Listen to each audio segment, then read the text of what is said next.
It was a slow Sunday morning in Charleston, South Carolina, the air still heavy with sea mist drifting in from the harbor.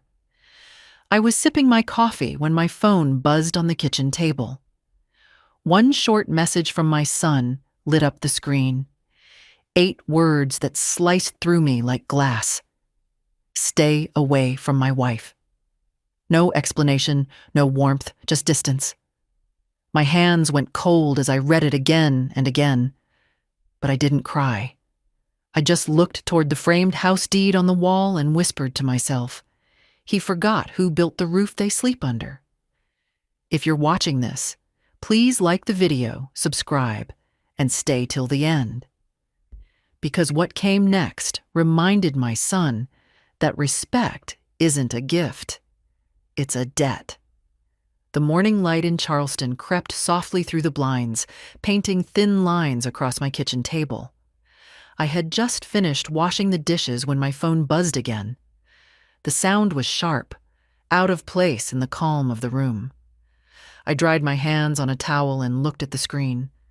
The message was short, cold, and cruel. Stay away from my wife. For a moment, I thought it had to be a mistake. Maybe he'd sent it to the wrong person. Maybe it was a joke in poor taste. But as I read it again, slowly this time, the truth settled in my chest like a stone. The sender's name glared back at me. My only son. The boy whose first words I had waited months to hear. The child I'd nursed through fever, failure, heartbreak. The man who now spoke to me like a stranger. I set the phone down and stared at it for a long time. The sound of the waves outside the window felt distant, muted. Even the clock seemed to stop ticking for a moment. It wasn't just the words that hurt. It was the emptiness between them. There was no mom, no please, no reason, just a command, just rejection. I thought about the last time we'd spoken. It had been only a week before. We'd laughed over coffee in this very kitchen. His wife had come along too, smiling politely, her eyes flicking toward her phone between sentences. I'd made them my husband's favorite shrimp and grits recipe, the one that used to make my son close his eyes and hum when he was little. He had eaten quietly that day, hardly looking at me, while she talked about redecorating the house. I had brushed off the unease. I told myself he was tired, that marriage changes people, that love demands space. But now, staring at that message, I realized this wasn't about space. It was about distance, the kind that builds when pride replaces love. I picked up the phone again. My hands were trembling, but not from weakness, from disbelief. I wanted to type something back, anything. But what words can answer betrayal from your own child? I placed the phone face down and sat still, listening to the slow hum of the refrigerator and the faint cry of a gull outside. In the silence, memories rose like ghosts. The day we signed the papers for their house. The joy in his eyes when I told him I would help with the down payment. The relief on his face when I said, "It's my gift to you both." I had worked for 40 years for that moment, cleaning offices, managing kitchens, saving every penny. That little house near King Street, with its white porch and blue shutters, had been more than bricks and wood. It had been love built into walls. I remembered the day he moved in. He carried boxes with that wide grin of his, calling out instructions, full of hope. I had stood at the gate, smiling through tears, proud beyond words. His wife had hugged me and said I was the kind of mother every woman wished for. I believed her. For a while, I even felt like I had gained a daughter. But slowly, the invitations stopped. Calls grew shorter. Visits turned into obligations. And now, this message? 8 words that turned a lifetime of love into a line of separation. I stood up, poured the cold coffee down the sink, and looked around the house. Every corner had a piece of him. The dent on the table from his school project. The faded picture of us on his graduation day. The quilt I had stitched with his initials when he went off to college. I ran my hand across the fabric and felt my throat tighten. There is a particular kind of pain that only mothers know. It isn't loud. It doesn't explode. It just spreads. Quiet. Heavy. Certain. It fills your lungs until breathing feels like remembering. I sat back down and looked at the phone again. I didn't cry. I didn't curse. I just smiled a little. The kind of smile that comes not from amusement, but from realization. He had forgotten something very important. That house he called his home, the one his wife decorated and paraded on social media, it still carried my name on the deed. The roof above their heads, the walls they painted, the floors they walked on, they were all born from my sacrifices. Love had made me generous once. Betrayal was about to make me wise. Outside, a light rain began to fall, pattering softly against the window. I stood and watched the street glisten under it. Charleston's old oak trees swayed gently, and somewhere in the distance, church bells rang. The city moved on, unaware that in one quiet kitchen, a mother had just crossed the thin line between pain and resolve. I poured myself another cup of coffee, steadier this time. The phone lay beside it, still glowing faintly with his message. I read it one last time. Stay away from my wife. Then I whispered under my breath, "You forgot who paid for your life." I didn't respond. I didn't call. I didn't send a single word. Some lessons don't need to be spoken. They need to be shown.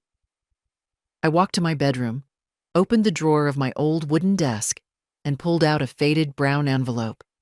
Inside were the property papers, still crisp despite their age. I looked at the signature in the bottom right corner, my name written with pride and patience. I traced it gently with my finger. The ink had faded a little, but the truth hadn't. That night, as rain tapped against the window, I made a quiet decision. I would not chase respect.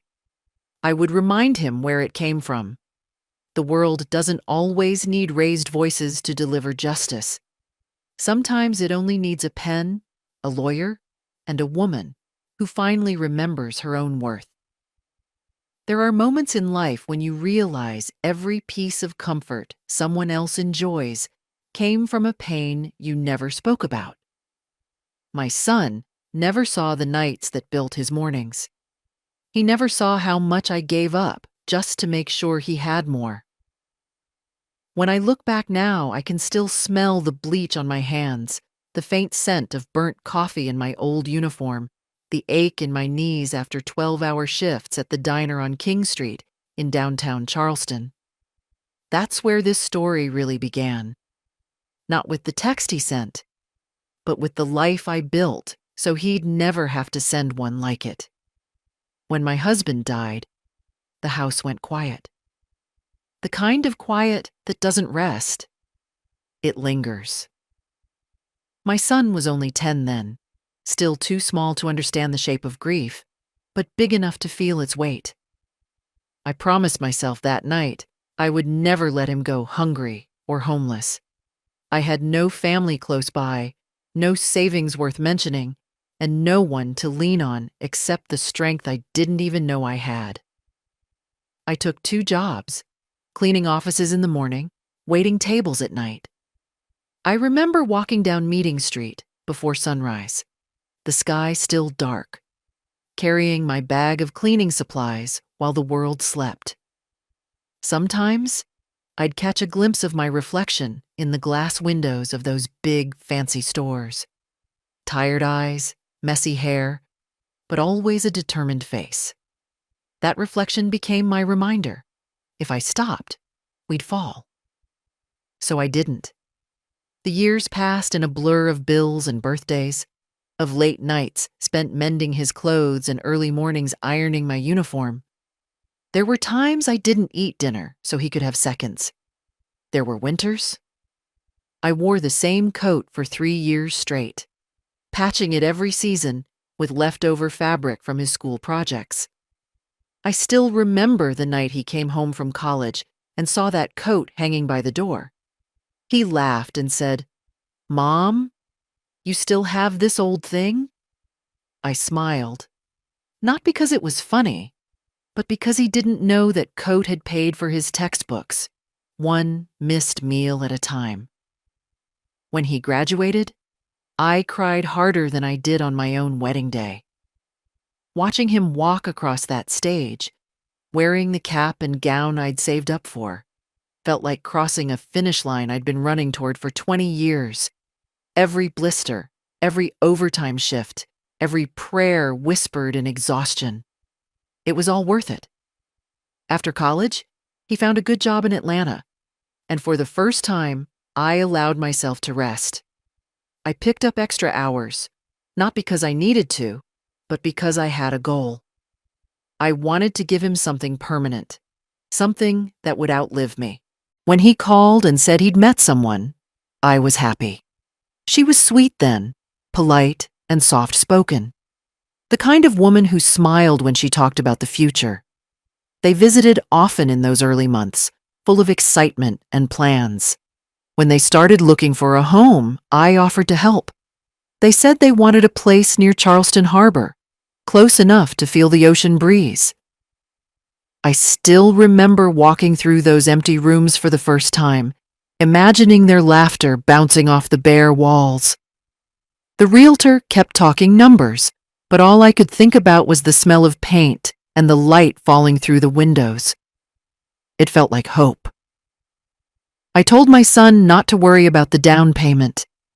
He protested at first, said he didn't want to take my money. But I insisted. "This isn't charity," I told him. "It's a gift. For every dream I couldn't afford, but you made real." He didn't argue after that. The next week, I walked into the bank, handed over the check, and signed the first papers with shaking hands. When the ink dried, I felt years of struggle settle into peace. The house wasn't extravagant. It was small, neat, with a white porch and a magnolia tree out front that reminded me of my mother's home. I furnished the guest room myself, even stitched the curtains. I hung a photo of my husband by the fireplace, so his memory would always watch over them. My son hugged me that day and said I was his hero. His wife cried, thanked me again and again, saying I'd changed their lives. I believed her. When the final deed arrived, I kept one small detail the same: my name. It sat quietly at the bottom of the document, not as ownership, but as protection. I didn't want power. I just wanted to make sure he'd always have something safe, even if life turned hard again. I never thought that signature would one day be my armor. Those were the years when life felt full again. They'd come for dinner every weekend, bringing small gifts, fresh bread, and laughter. She called me Mom then, wrapping her arms around me in that sweet Southern way. I taught her my recipes, helped her choose curtains, and even shared my old family sewing machine when she wanted to start a craft business. I saw in her the daughter I never had. But slowly, as time went by, something changed. The visits grew shorter. The laughter grew thin. I noticed small things first. The way she looked at me when I offered advice. The way my son's eyes flicked toward her before he answered my questions. There were missed calls, forgotten birthdays, quiet excuses. I told myself they were busy. Love changes shape after marriage, I thought. It grows quieter, maybe even distant. But distance, I've learned, doesn't happen overnight. It builds, brick by brick, lie by lie. silence by silence, until one day you realize you've been walled out of your own life. That day, he sent the message. I thought about all those walls I had once cleaned, all those rooms I had built, all those nights I had gone without sleep so he could rest easy.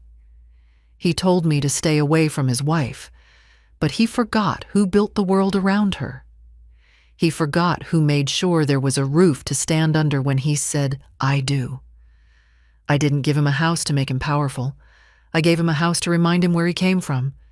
And when he forgot, I remembered every shift, every sacrifice, every signature. Love built that home. My love. And I was about to remind him exactly what that meant. The first few months after they moved into the Charleston house were full of light. The magnolia tree in the front yard had just started to bloom, its white petals catching sunlight like little lanterns. Every morning, I'd walk by and smile at the sound of their laughter coming from inside. I thought those walls would never know sadness. At the beginning, my daughter-in-law treated me like family. She called me Mom with that bright voice of hers, always cheerful, always sweet. She would show up on weekends with fresh flowers from the Charleston Farmers Market, sometimes lilies, sometimes wild daisies, saying they reminded her of me. We'd sit on the porch together drinking sweet tea while the warm breeze rolled in from the harbor. I told her old stories, and she'd laugh the way daughters do when they're still learning a mother's rhythm.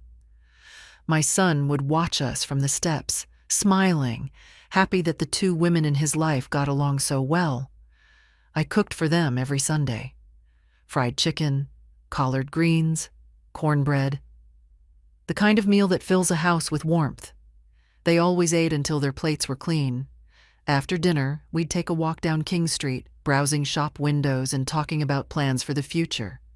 She wanted to start a small business. He wanted to renovate the basement. I wanted nothing more than to see them happy. I remember the day they asked me to stay with them for a week while they were fixing some plumbing issues. I packed my old leather bag, feeling more excitement than I had in years. That week, I cooked, cleaned, and helped decorate. We hung pictures together, wedding photos, family portraits, little memories frozen in frames. She told me she wanted the house to feel like love. I remember smiling, thinking she already had that part right. There were nights we'd stay up late, the three of us sitting in the living room. She would rest her head on his shoulder while I knitted beside them, the television humming softly in the background. My son would tease me, saying I worked harder now than I did when he was a boy. He wasn't wrong. Loving them both gave me purpose again. When she called me Mom in front of guests, my heart swelled. I hadn't heard that word spoken with such warmth since my own son was small. She would introduce me proudly. "This is my husband's mother. She's the reason we have this beautiful home." I'd wave it off, shyly, but inside, I felt seen. For once, all the years of work had turned into something visible. But happiness has a way of slipping quietly through cracks you don't notice forming. I began to see small changes, subtle enough that I ignored them at first. Her laughter grew softer around me. Her hugs turned into polite nods. My visits were still welcomed, but there was always an excuse. A schedule, a call, a chore that suddenly couldn't wait. The first time she canceled Sunday dinner, she blamed work. The second time, she said they needed a weekend to themselves. I didn't argue. Newlyweds need space, I told myself. But space slowly became distance, and distance became absence. The phone calls stopped too. I'd text them, asking if they were free for coffee or if they needed groceries from the Harris Teeter down the street. Sometimes she'd respond with a simple, "Thank you." Sometimes she wouldn't reply at all. My son still called occasionally, but even his voice carried something different. Cautious, like he was afraid to say too much. One day I dropped by unannounced with a basket of homemade biscuits. The front door was slightly open, and I could hear music playing inside. When I stepped in, her smile froze. My son looked nervous. The living room was spotless, almost too perfect, as if I had walked into a picture, not a home. She thanked me for the biscuits, but didn't offer for me to stay. I left quietly, pretending not to notice how relieved she looked when I stepped out. That night, I sat on my porch, listening to the faint sound of church bells from St. Philip's downtown, and tried to convince myself it was nothing. People change. Love changes. Maybe I was just being sensitive. But mothers know when love is cooling. You can feel it in the air, like a storm building before the first drop of rain. Soon, even the smallest things started to sting. When I'd visit, she'd make small comments about how I arranged flowers or folded napkins. "We do things differently now," she'd say with that polite smile. Once she suggested that I should let them handle their own household. It wasn't cruel. It was careful. Too careful. The kind of care people use when they're hiding truth behind kindness. Through it all, my son stayed silent. His silence hurt more than her words ever could. Silence, after all, is agreement dressed in shame. The last time I saw her smile genuinely was the day they took a photo for the local paper in front of their new home. They looked perfect, young, successful, glowing. I kept the newspaper folded in my drawer even after I began to see through the shine. Because sometimes mothers hold on to the version of their children that no longer exists. I didn't realize it then. But that was the beginning of the end. The warmth that had once filled that home had cooled into courtesy. The laughter that once echoed through those walls had turned into echoes of distance. I told myself it was fine. That maybe this was what growing old felt like. Being loved quietly from a distance. But deep down, I knew better. Something had shifted. And it wasn't just time. Still, I stayed patient. I cooked for holidays. I sent small gifts. I kept loving them both the way I always had, because mothers don't stop giving. Not until the door finally closes for good. And that door, though I didn't know it yet, would close with one message. One short, sharp sentence that would erase years of effort in an instant. But when it came, I didn't crumble. Because by then, I had learned something important.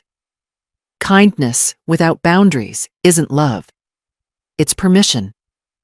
It began so quietly that at first, I didn't even notice. Cruelty doesn't always come with shouting. Sometimes it hides in laughter, in looks, in the slow erosion of warmth that once felt like home. The first time I felt it was over dinner. I had brought over a pot of gumbo, the same recipe my husband loved when we first moved to Charleston. My daughter-in-law smiled politely and said she'd already cooked. I told her that was fine. We could mix both. But when I placed the pot on the counter, she sighed softly, as if my presence had made the kitchen smaller. It wasn't what she said. It was how she said nothing. My son didn't notice, or maybe he pretended not to. He just kept scrolling through his phone while she rearranged the dishes I'd set out. I stood there, invisible in the house I'd bought. After that day, I started feeling like a guest. When I'd visit, she would hover behind me, following every step like she was guarding something. If I picked up a dish to help wash it, she'd say, "It's okay, I'll do that." If I offered to cook, she'd remind me they were trying new diets. I began to recognize the pattern. Kindness coded in distance. My son stayed silent. And that silence grew louder each week. I stopped visiting as often. Not because I didn't want to, but because I didn't want to intrude where I was no longer welcome. When I did come by, the smiles were smaller, the greetings shorter. Once, when I knocked, I heard her whisper from inside, "It's your mother," followed by the faint shuffle of feet and the quick flick of a lock. I told myself I imagined it, but I hadn't. The small humiliations stacked like pebbles, harmless alone, heavy together. On my birthday, they forgot to call until late evening. The message read, "Happy birthday. Hope it's peaceful." There was no card, no visit. The year before, they had thrown a dinner. The year before that, they had surprised me with a cake. Now, just silence and a text. I tried to stay graceful. I reminded myself that love shouldn't demand. I told myself this was just a busy season of life. But seasons change. This one never did. The last time I hosted them, the tension was thick enough to taste. I made my best dishes: roasted chicken, mashed potatoes, pecan pie. The kind of meal that used to make him laugh and loosen up, the kind that made us family again. But she sat at the table scrolling through her phone. My son ate quickly, barely speaking. When I asked if they'd like dessert, she smiled that practiced smile and said they were watching sugar. I nodded and cleared the plates alone. As I washed the dishes, I heard them laughing quietly in the living room. At first, I smiled, thinking maybe they were finally relaxed. Then I heard my name, her voice, light and mocking. "Your mom still thinks she runs this house." His voice followed, faint, nervous laughter that cut deeper than any insult. I froze, my hands still in the water.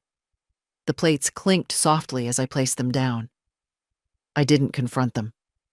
I just finished cleaning, packed the leftover pie, and went home. That night, I sat on my porch, the sound of cicadas rising through the thick Charleston air. I replayed their laughter again and again. I had loved that girl like my own, and she had turned my love into a joke. My son, the boy who once promised never to let me feel alone, had joined in. It wasn't the laughter that hurt most. It was knowing he didn't stop it. I didn't cry that night. I just sat there, looking at the stars above the Ravenel Bridge, reminding myself that silence doesn't mean weakness. Sometimes silence is the sound of someone remembering. The next morning, I decided to distance myself. I stopped visiting uninvited. I stopped cooking for them, stopped calling every Sunday. Weeks went by without a word from either of them. The space between us stretched wider, colder. Then, one afternoon, I went to the grocery store and saw them there. They didn't see me. They were laughing, arm in arm, looking like the picture of happiness. For a brief second, I smiled too. I was glad he was happy. But when I walked closer, I overheard her saying, "I told you, your mom just needs to find a hobby." He nodded, chuckling. It was the first time I truly saw them as a team, not against the world, but against me. I left the store without saying a word. The groceries stayed on the shelf. Some pains are heavier than hunger. That evening, I went home and opened the folder I hadn't touched in years. Inside were the mortgage documents, payment receipts, the letter from the bank, all the proof of what I had built. My name was there, written in black ink. Ownership. Sacrifice turned into legality. I touched the paper like it was an old friend. I realized then that I had given too much of myself away. My time, my pride, my place. I had allowed kindness to become permission for disrespect. That was my fault. But there are moments in life when remembering your own worth isn't selfish. It's necessary. So I decided to stay quiet a little longer. I didn't want confrontation. I wanted clarity. I needed to see if my absence would even be noticed. Weeks turned into months. Still, no visit, no call, no message. Until the day my phone finally lit up. Not with love, but with dismissal. Stay away from my wife. That text wasn't just an insult, it was confirmation. The divide I had ignored had become a wall. But what they didn't realize was that the foundation of that wall, the house beneath their feet, still belonged to me. They had forgotten who paid for their comfort. But I hadn't. That night, I looked at my reflection in the dark kitchen window and smiled faintly. The same woman who once scrubbed offices at dawn now held the power to change everything with a single signature. The silence they gave me had taught me more than words ever could. Because cruelty doesn't just end kindness, it awakens strength. And mine was just beginning. It was a rainy Thursday afternoon when the message came. The kind of rain that drizzles for hours, soft but relentless, soaking everything in silence. I was sitting at my kitchen table folding laundry when my phone buzzed. The screen lit up with a name I still loved, my son. For a moment, my heart lifted. I thought maybe he was calling to check on me, maybe even invite me over for dinner again. It had been months since we'd shared a meal. I wiped my hands on a towel and picked up the phone, smiling. But it wasn't a call. It was a message. Just 6 words. Stay away from my wife, Mom.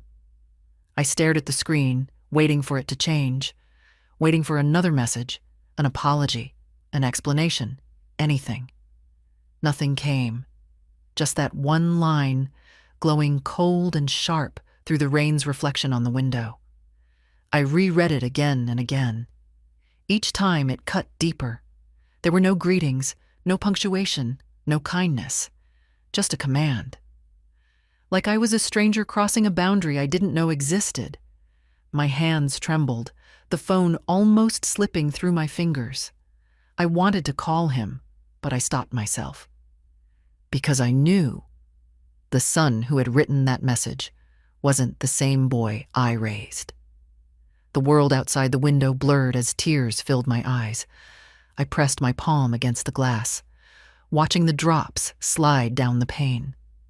Somewhere across Charleston, my son was probably sitting in the house I bought, under the roof my sacrifices built, sending me away from what I made possible. The kettle on the stove began to whistle. I turned it off, though I didn't drink the tea. I just stood there, holding the phone, reading the message one last time. Then I placed it face down on the table and sat quietly. My house had never felt so empty. Even the clock seemed to tick slower, as if pitying me. I thought about the first time I ever received a message from him, years ago, when he'd moved into the dorms at Georgia State University. He'd texted, "I miss you, Mom." I still had that one saved. I had read it so many times over the years that the memory of it felt engraved into my heart. And now, this new message would replace it. A farewell disguised as a warning. For the first time in my life, I didn't cry out loud. I just sat in stillness. Pain changes shape when you grow older. It doesn't scream. It settles. It sits inside you like cold air, waiting for you to breathe through it. After a while, I stood and walked to my cabinet, where I kept all the old folders, the papers, the receipts, the deeds, the documents that told the real story of my life. I pulled one out, the same brown folder I hadn't opened in years. Inside, the first page was the house deed, my name, still there in ink, neat and clear. The address, theirs. I ran my fingers over the signature, remembering the day I'd signed it. My son had stood next to me, smiling proudly. He said it felt like a dream come true. It had been a dream, mine, and now that dream had turned into this text message. I sat back down at the table, spreading the papers out neatly. The sound of rain grew louder outside, hitting the porch roof like a quiet drumbeat. Each drop sounded like a memory. The sound of my boy laughing, his voice calling me Mom. The way he'd once said he'd never let anyone come between us. But life has a cruel sense of irony. The ones you protect often forget who kept them safe. The ones you lift the highest are the quickest to look down. I reached for my tea, cold now, and took a small sip. The bitterness fit the moment. Then, something inside me shifted. Not anger, not revenge, just understanding. I realized that love without respect isn't love at all. It's servitude. And I had served long enough. That night, I didn't reply to the message. I didn't call him. I didn't defend myself. I simply turned off the phone, placed it on the counter, and walked to the window. The rain had stopped. The air outside glistened under the streetlights. The magnolia tree by the sidewalk swayed gently in the wind. I remembered planting one just like it in front of their house. I had chosen it because it symbolized endurance, something that stays beautiful, even when the seasons turn cruel. I stood there for a long time, watching the storm fade. My mind wasn't racing anymore. My heart had settled into a quiet rhythm. He had told me to stay away, so I would, but not the way he expected. I walked to my desk, opened the drawer, and pulled out a pen. Then I opened another folder, one labeled Legal Matters. Inside was the contact card of my lawyer, Mr. Price, the same man who had helped me handle my husband's will years ago. I placed the card on top of the deed. My decision was simple. I wasn't going to fight with words. I was going to remind him, silently, that respect isn't optional when someone built your foundation. The next morning, I called Mr. Price. My voice was steady. I told him I needed to revisit a property arrangement. He didn't ask many questions. He didn't have to. He'd known me long enough to hear truth in tone. When I hung up, I felt something new. Not victory, not relief, but peace. The kind that comes when you finally remember who you are. As the sun rose, over Charleston Harbor, the light slipped through the blinds, spilling across my kitchen table. The same table where I'd once packed his lunchboxes. The same table where I now laid the papers that would change everything back. I picked up the phone one last time and looked at that message again. Stay away from my wife. I read it slowly, letting every word rest on my tongue. Then I whispered quietly, I will. And I meant it, not as surrender, but as promise. Because when you stop giving people the power to hurt you, that's when you start taking your life back. He had forgotten that the roof over his head was mine. He had forgotten who built his comfort. But I hadn't. And soon, neither would he. That night, I didn't sleep. I sat by the window in my little house on Meeting Street, the Charleston rain now only a whisper against the glass. The city lights shimmered across the wet pavement, and in that glow I saw everything clearly. Every sacrifice, every hour of work, every dream that built the home my son now called his. The words from his message still echoed, but instead of pain, I felt an old strength rising. I realized I didn't need to shout to be heard. I had proof. On the table before me lay a brown folder, the same one I had opened the night before. The papers were yellowed around the edges, but the ink of my name was still sharp and bold. I ran my fingertips over that signature as if tracing my younger self, the woman who had worked 3 jobs to make that house possible. I remembered cleaning hotel rooms at the Francis Marion Hotel, washing linen until my hands were raw, then walking home in the sticky Carolina heat just to cook dinner for a boy who swore he'd make me proud. Every line on those papers was a story. The down payment came from the money I'd saved after my husband passed. The renovations were paid from my pension. Even the new roof, the one they bragged about to friends, was a gift from my last retirement check. Every brick of that house had my fingerprints pressed into it. I sat there quietly, the weight of memory heavy, but not bitter. I wasn't angry. I was awake. I reached for the old rotary phone beside the lamp and dialed a number I hadn't used in years. Mr. Price, my lawyer. He'd been with me since the beginning, the same man who handled my husband's estate. When he picked up, his voice was older, slower, but kind. I told him I wanted to review the property arrangement. He didn't ask why. Lawyers who've seen a mother's heartbreak don't need details. They just listen. The next morning, I walked downtown to his office near Broad Street. Passing the cobblestone roads slick from rain, the air smelled of salt and magnolia. The world outside felt calm, while mine had already changed forever. Inside the office, the papers waited. My hands didn't tremble this time as I signed. Mr. Price looked at me gently, as if asking whether I was sure. I nodded. I wasn't doing it out of anger.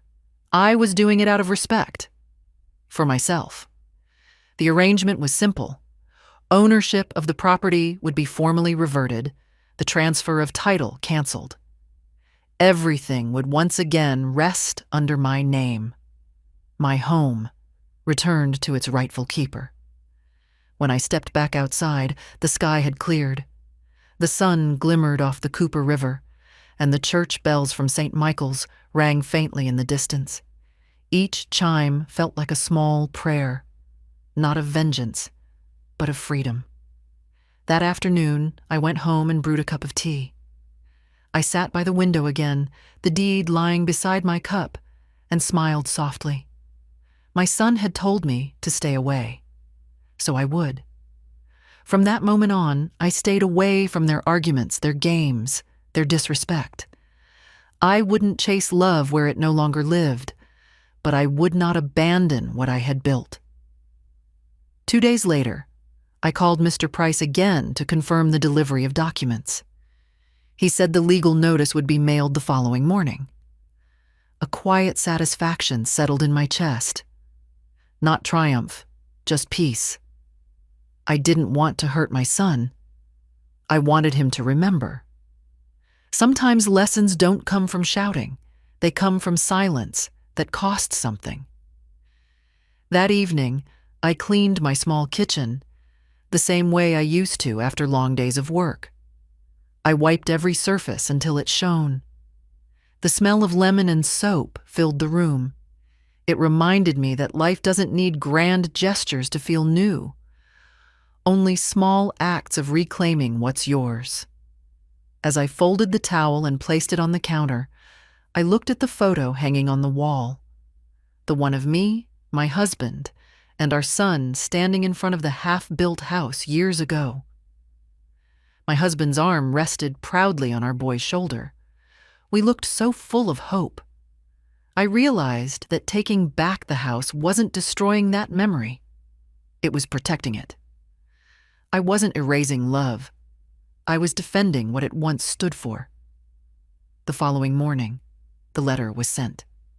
A simple white envelope carrying years of history inside it. I imagined their faces when it arrived. Confusion first, then shock. Maybe even regret. But I didn't wish them pain. I wished them understanding. When I stepped outside to fetch my mail later that day, the air smelled like rain again.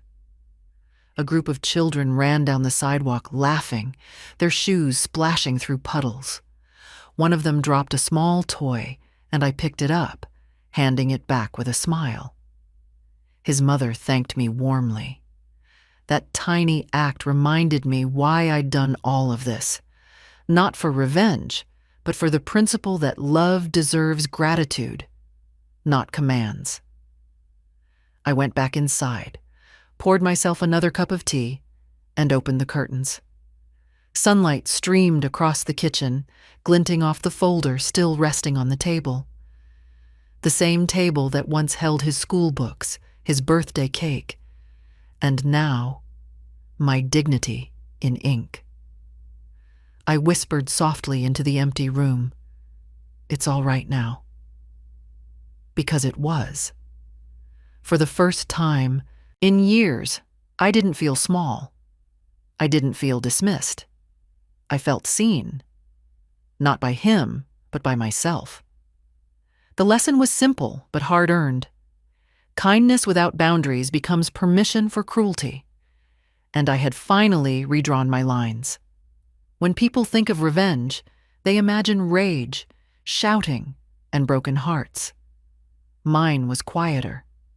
My revenge was the kind that didn't destroy, it reclaimed.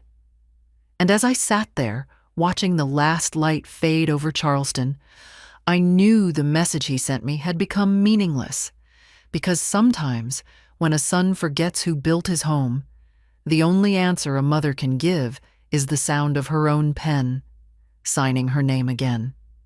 3 days later, Charleston woke under a bright sky, the kind that feels honest after days of rain. I had just finished sweeping my porch when I saw the mail truck stop in front of my son's house down the block. A man stepped out, holding a thin white envelope. I recognized it instantly. The same one I had signed, sealed, and sent through Mr. Price's office. The sound of the mailbox closing was the sound of truth arriving. I didn't need to see their faces to know what that envelope carried. Inside, it was no threat, no anger, just reality. The legal notice confirming that the transfer of ownership had been revoked. The house, the land, everything down to the brick, all back under my name. I had simply pressed rewind on history. That afternoon, the phone rang. My heart knew who it was before my eyes did. My son. The screen lit up with his name, the same way it always had, but it felt different now. I didn't rush to answer. I let it ring until the sound became part of the silence. Then, finally, I picked it up, not to speak, just to listen. He said my name once, hesitating, his voice tight. Then came the words I had expected. "Mom, what did you do?" But I didn't reply. I let him speak to his own echo. The truth didn't need my defense.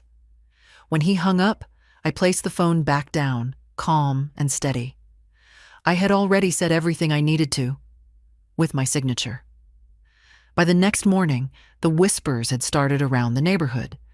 Charleston has small streets and large memories. People notice things, especially when a letter like that changes who owns the biggest house on the block. I overheard 2 women talking outside the bakery near King Street. "She took back the house," one said softly. "After what he texted her, I would have done worse."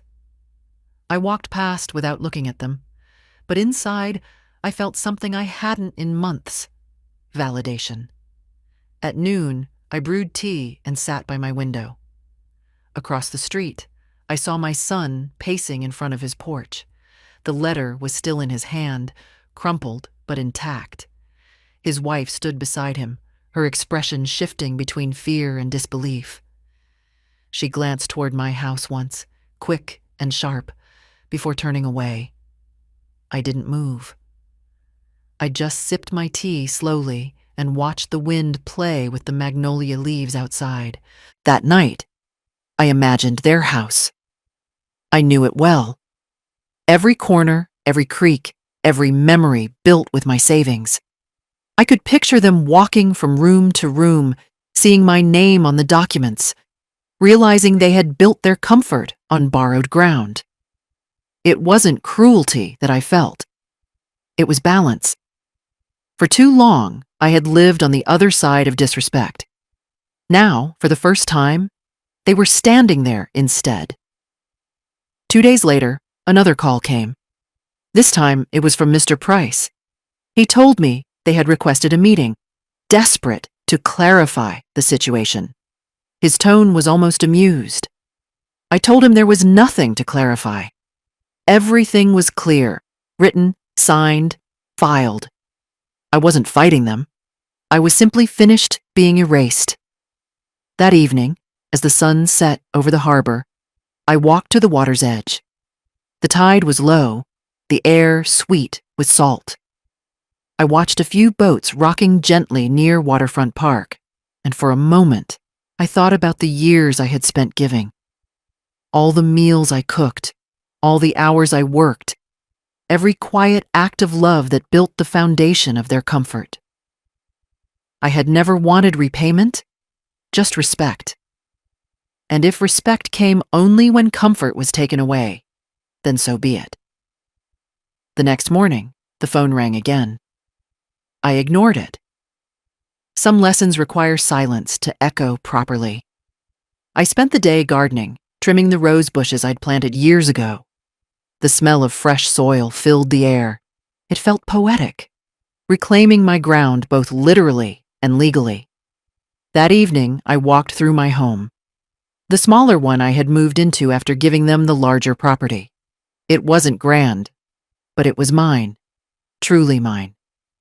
The walls carried peace instead of noise. I ran my fingers over the framed photograph of my late husband on the mantel. His smile looked knowing, as if he had seen this day coming. I whispered quietly, "We built right, even if they forgot." A week passed before I saw my son again. He came alone this time, no wife by his side. He stood at my gate for a long while before knocking. I didn't rush. I let him wait the way I had waited for his kindness. When I opened the door, he looked smaller somehow, not in size, but in certainty. The letter had done what no argument could. It had humbled him. He tried to speak, but the words tangled. I could see guilt behind his eyes, the kind that doesn't fade easily. I didn't shout. I didn't scold. I simply looked at him the way a mother looks at the child she once held, with love, but not blindness. He handed me a piece of paper, an apology written in his hurried handwriting. I didn't take it. I just nodded toward the porch and said, "You can sit." We sat there in silence, the kind that speaks louder than words. The sky was soft pink, the sound of crickets rising around us. He didn't apologize properly, not yet, but he didn't have to. I could see the lesson settling in his eyes. After he left, I went back inside and stood by the window again. His car disappeared down the road, the taillights glowing faintly against the evening. I didn't feel victory. I felt closure. The house he had once guarded so proudly now belonged to me again, not because I took it, but because he let it go without knowing. In the end, the notice hadn't destroyed him. It had just reminded him that comfort built on forgetfulness doesn't last. It taught him what I had known all along. Love has boundaries, and respect is one of them. That night, as the Charleston streets fell quiet and the city lights shimmered over the water, I placed the deed back into its folder. I didn't plan to take their home away forever, just long enough for them to remember whose name made it possible. And as I turned off the lamp and went to bed, I thought of his message again. Stay away from my wife. I smiled softly in the dark. I did, I whispered to myself. And that, I realized, was exactly what made him come back. 2 evenings later, the air over Charleston Harbor hung warm and heavy, the kind of stillness that feels like the world holding its breath. I sat on my porch, the sound of cicadas humming low behind me, when I saw headlights turn slowly onto my street. The car moved hesitantly, like its driver wasn't sure whether to stop or keep going. But I already knew it was him. A mother doesn't forget the way her child approaches a reckoning. He parked outside my gate and sat there for a long minute. The engine idled, then went quiet. The only sound left was the slow creak of the gate opening. I didn't rise. I let him walk the length of the path himself. The same path his little feet used to run across, shouting my name after school. Now those same steps were slow, unsure, the sound of guilt coming home. When he reached the porch, he paused, his eyes searching mine for some clue of forgiveness. The last of the sunset spilled gold across his face, but it couldn't hide the exhaustion written there. He was older than I remembered, not in years, but in weight. Pride ages a person faster than time ever could. He started to speak, then stopped. Words failed him the way love had failed us. His fingers twisted nervously against his palm, the folded letter trembling slightly in his hand. I could see it, an apology, written too late, written because the silence had become unbearable. I motioned to the chair beside me. He sat down without a word. The wooden porch creaked under our shared history. The same porch where we'd once shelled peas together on humid summer nights, where laughter had floated through the magnolia-scented air. Tonight there was no laughter, only the sound of the harbor breeze moving through the Spanish moss. For a while we said nothing. The quiet wasn't cruel. It was cleansing. Sometimes you have to let silence scrub away what words have stained. He looked down at his hands, and I looked up at the moon rising over the rooftops. Somewhere in that space between us, the truth was already being spoken. He cleared his throat finally, his voice soft, almost boyish. I didn't interrupt. He spoke about mistakes, about pressure, about how his wife had twisted his worries until they turned into distance. He admitted he'd let pride become a wall, and I'd been left on the other side of it. His voice cracked when he said the message. Those 8 words hadn't come from hate, but from shame. I listened quietly, letting every confession fall into the air like rain on dry soil. There was no anger left in me, only understanding, the kind that doesn't excuse, but recognizes pain when it sees it. I realized in that moment that my revenge had already done its work. It hadn't destroyed him. It had awakened him. When he finished, he held out the letter. His hands were shaking slightly. I didn't take it. Instead, I stood and walked inside for a moment. When I came back, I held the house deed, the same paper that had traveled between us like a ghost. I placed it gently on the table between us. The porch light flickered softly over the ink. "This is still in my name," I said quietly. "It always was." He looked at it, then at me. His shoulders sagged. I could see the lessons sink into him, heavy but necessary. There was no anger in his eyes now, only humility. For the first time in years, he looked like my son again, not the man who had forgotten me. We sat together for a long while after that, not talking, just breathing in the warm night. The scent of jasmine drifted through the air. Somewhere down the street, a radio played faint jazz. That slow, old Charleston kind that sounds like forgiveness wrapped in melody. When he finally spoke again, his voice was steadier. He said he wanted to fix things, to earn back what he'd broken. I nodded, though I didn't promise anything. Forgiveness, like ownership, isn't handed out. It's earned one quiet day at a time. He rose to leave, lingering by the steps. I watched him walk back to his car under the halo of the streetlight. Just before he opened the door, he turned and met my eyes again. A silent thank you, maybe, or a plea. I raised my chin slightly, a gesture small but enough. The car started, rolled down the street, and disappeared into the humid dark. When the sound of the engine faded, I exhaled. My chest felt lighter, as if the air itself had forgiven me for carrying so much weight. I picked up the deed from the table and traced my name once more. The ink hadn't faded. Neither had I. Inside, I placed the papers back in their folder and slid it into the cabinet. Then I made myself a cup of chamomile tea, the way I always did after long days. As I poured the hot water, the steam rose gently, curling toward the ceiling like a prayer. That night, I slept deeply for the first time in months. No more messages. No more waiting. Just peace. The quiet kind that fills a house when every truth has finally been spoken.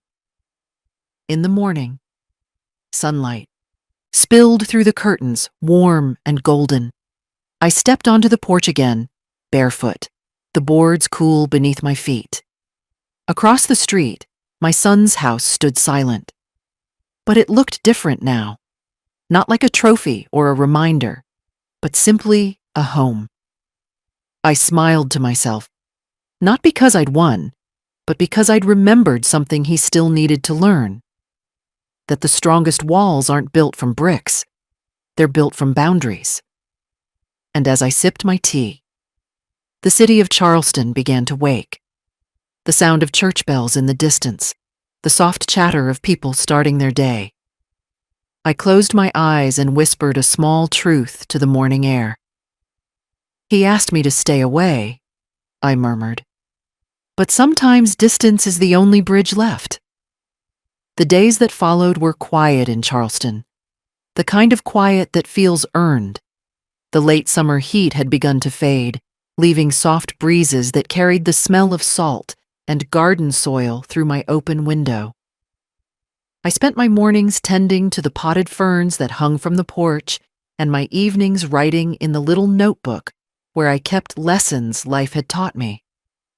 For the first time in months, my pen moved without shaking. Across the street, their house stood still. Curtains drawn, lights dim. The laughter that once spilled from its windows had turned into muffled silence. I heard from neighbors that the wife rarely came outside anymore, embarrassed by whispers that drifted through the community. People spoke gently to me at the market near King Street, offering nods of sympathy, but I didn't feed the gossip. I had no appetite for revenge stories. Peace is quieter than pride, and that was enough for me. About a week later, my son came again. This time in the middle of the afternoon. The sun was high, the cicadas loud, the air thick with the scent of rain that never came. He knocked softly, and when I opened the door, he wasn't holding papers or excuses. Just a grocery bag. Inside were small things, bread, milk, and my favorite jasmine tea. He said nothing as he handed it to me. The apology was in the gesture, not the words. I took the bag and set it on the counter. We stood there in that narrow kitchen, two people who had finally remembered they were family. He stayed a while that day, fixed a broken hinge on my cupboard, changed the bulb above the porch, watered the garden. Small tasks, nothing heroic, but each one carried more weight than any gift could. Sometimes healing doesn't come through speeches. It comes through work. I didn't ask about his wife, and he didn't offer details. I knew from the way his eyes avoided mine that things between them had fractured. Maybe she'd left for a while. Maybe she'd stayed out of shame. It didn't matter. What mattered was that he was standing there again, humbled, but home. When he left that afternoon, he hugged me. The kind of embrace that says, "I see now." His shoulders trembled once before he let go. The following days grew lighter. He started calling every evening, small check-ins about groceries or errands, always ending with "Good night, Mom." It wasn't perfect, but it was a beginning. The wound was still there, but it had stopped bleeding. One Sunday, I walked along the Battery, watching waves break against the old stone seawall. The breeze tangled in my hair, and the gulls wheeled overhead. Families strolled past. Mothers, sons, laughter. The kind of ordinary joy that once belonged to us. For a moment, the ache in my chest tightened, but then I smiled. I'd learned that some distances don't destroy love, they protect it. That evening he came by again, this time with flowers, white lilies, my favorite. He placed them on the table and said quietly, "You should have these." The look in his eyes was different now. He wasn't trying to fix the past. He was learning from it. We had dinner together, nothing fancy, just soup and bread. But it tasted like peace. Between bites, he talked about starting over, about making things right. I listened and nodded, not needing to remind him how fragile trust can be. As the night settled, he helped me wash the dishes. The simple rhythm of water, soap, and silence felt almost sacred. I realized that forgiveness isn't something you declare once. It's something you practice every day after the storm ends. Weeks passed. His wife eventually visited too, quiet and cautious. She stood at my porch like someone returning to a church after years away.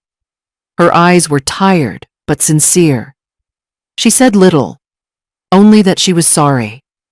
I nodded, because sometimes humility speaks louder than explanations.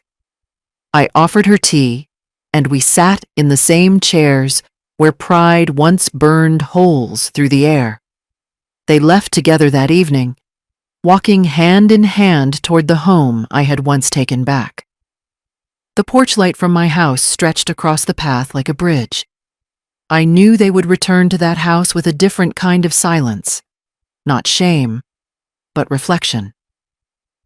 After they left, I closed my door and leaned against it. The sound of the lock clicking wasn't to keep anyone out anymore. It was to keep peace in. I looked around my small, tidy home, the plants, the old photographs, the framed deed now resting safely in a drawer. Everything felt in its right place. A few days later, I received a letter, this time from my son. Not an apology, but gratitude. He wrote that losing the house, even for a moment, had reminded him that comfort without respect is an illusion. He ended with one line that made me smile. "You didn't take the house away, Mom. You gave it back the right way." I folded the letter and placed it beside the deed. Then I went out to the porch, watching the sunset turn the Charleston sky into fire and gold. The air was warm, the city alive, and I felt lighter than I had in years. That night, as I sat in the stillness of my kitchen, I poured a cup of jasmine tea and whispered softly to myself, "He's learning." And in that moment, I realized I was learning too, that strength isn't in fighting back, it's in knowing when to let time do the teaching. The consequence of his pride hadn't been ruin. It had been recognition, and that, I thought, was the kindest ending I could have given either of us. The sun was low again over Charleston Harbor, the same orange light spilling across my porch, just as it had on the day that text arrived. I sat in my old wicker chair with a cup of jasmine tea between my palms, watching the slow glitter of the water. The city was beginning to hum toward evening. Bells from the old church on Meeting Street, the distant sound of a street musician playing a quiet tune. Life kept moving, and so did I. I looked down at my phone, resting on the table beside me. That text was still there, the one that had started everything. Stay away from my wife. 8 words that once burned like fire, but now looked harmless on the small, bright screen. They didn't sting anymore. They only reminded me how far we had both come. For a long moment, I stared at it. Then I opened the message thread, scrolled slowly to the top, and pressed delete. The screen went blank, leaving only my reflection staring back. It wasn't revenge that made me do it. It was peace. Some memories deserve to rest, not to echo. Inside, the air smelled faintly of lemon and paper. The house was neat again, calm, not empty, but serene. The deed and my son's letter rested together in the drawer of the hall table. I didn't keep them out to gloat. I kept them safe as reminders.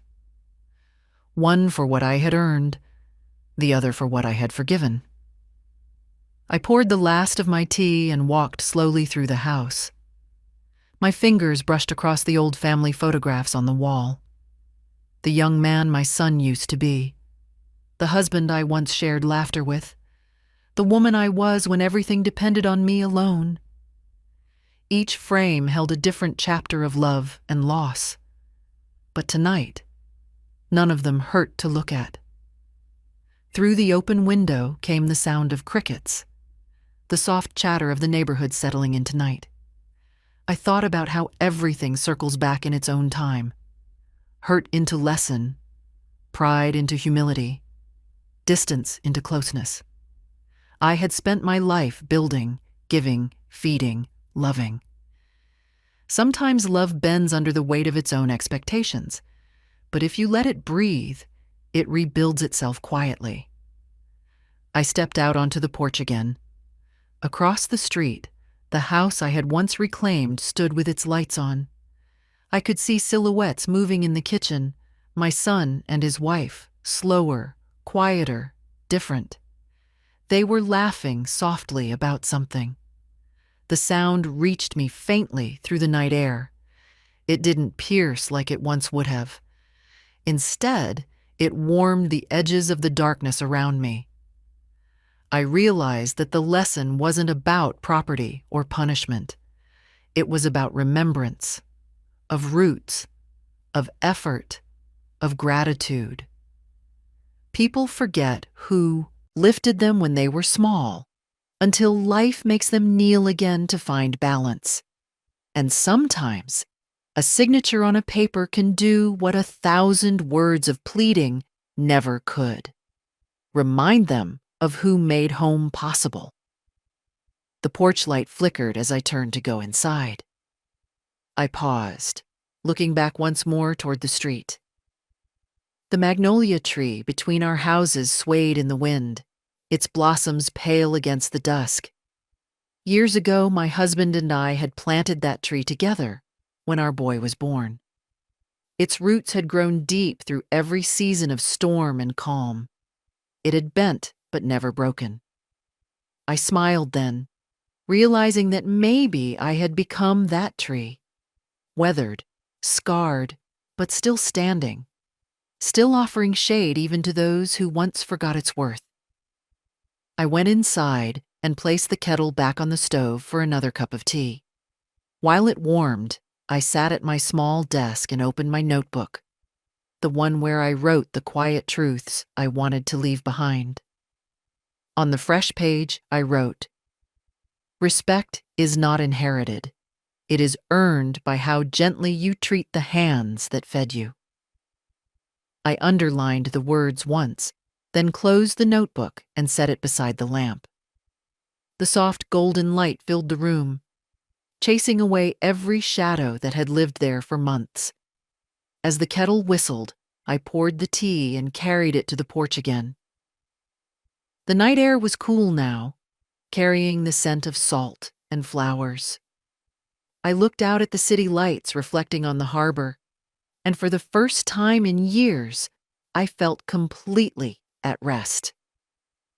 Maybe one day, when I'm gone, he'll sit here in this same chair and remember the woman who taught him that love without respect is hollow.